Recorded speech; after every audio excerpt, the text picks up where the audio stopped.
സലീം അലി പക്ഷി നിരീക്ഷണ പാത. ഇല്ല, ഒരു നിബിഡ വനം അങ്ങോട്ടുണ്ട്. പൂക്കളിൽ ഏറ്റവും സുഗന്ധം ഏതിനാന്ന് ചോദിച്ചാൽ ഞാൻ പറയും കൈതപ്പൂവിനാന്ന് പറയും. ഇവിടെ ഒരു തണ്ണീർ തടമുണ്ട്.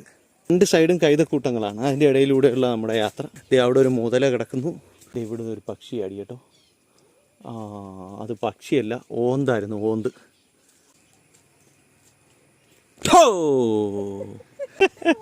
ഇത് മുതലയല്ലായിരുന്നു, ഇതൊരു മരക്കുറ്റിയായിരുന്നു. ഇവിടെ ആനപ്പിണ്ടം കിടക്കുന്നുണ്ട് കേട്ടോ. ഇതിൽ ആന ഇറങ്ങിപ്പോകുന്ന വഴിയാണ്, ആറ്റിൽ വെള്ളം കുടിക്കാൻ. അതെ, ഇത് ആന ഇറങ്ങുന്ന സ്ഥലമാണ്. ആ വെള്ളത്തിൽ നിന്നൊരു നീർക്കാക്ക പറന്നു. നമ്മളൊരു കൊടുങ്കാട്ടിലെത്തിയിരിക്കുകയാണ്. നമ്മൾ 3 പേരേ ഉള്ളൂ. ഇവിടെ ആനപ്പിണ്ടമൊക്കെ ഉണ്ട്.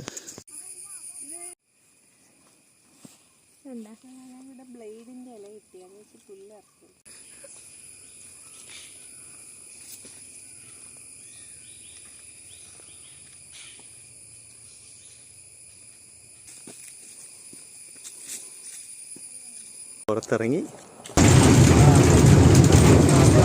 സലീം അലി പക്ഷി നിരീക്ഷണ പാത.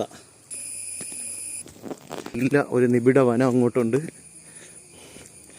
പൂക്കളിൽ ഏറ്റവും സുഗന്ധം ഏതിനാന്ന് ചോദിച്ചാൽ ഞാൻ പറയും കൈതപ്പൂവിനാന്ന് പറയും. ഇവിടെ ഒരു തണ്ണീർ തടമുണ്ട്. രണ്ട് സൈഡും കൈതക്കൂട്ടങ്ങളാണ്. അതിൻ്റെ ഇടയിലൂടെയുള്ള നമ്മുടെ യാത്ര. അവിടെ ഒരു മുതല കിടക്കുന്നു.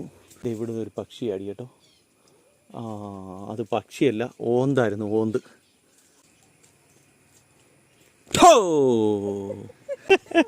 ഇത് മുതലയല്ലായിരുന്നു, ഇതൊരു മരക്കുറ്റിയായിരുന്നു. ഇവിടെ ആനപ്പിണ്ടം കിടക്കുന്നുണ്ട് കേട്ടോ. ഇതിൽ ആന ഇറങ്ങിപ്പോകുന്ന വഴിയാണ്, ആറ്റിൽ വെള്ളം കുടിക്കാൻ. അതെ, ഇത് ആന ഇറങ്ങുന്ന സ്ഥലമാണ്. ആ വെള്ളത്തിൽ നിന്നൊരു നീർക്കാക്ക പറന്നു. നമ്മളൊരു കൊടുങ്കാട്ടിലെത്തിയിരിക്കുകയാണ്. നമ്മൾ 3 പേരേ ഉള്ളൂ. ഇവിടെ ആനപ്പിണ്ടമൊക്കെ ഉണ്ട്.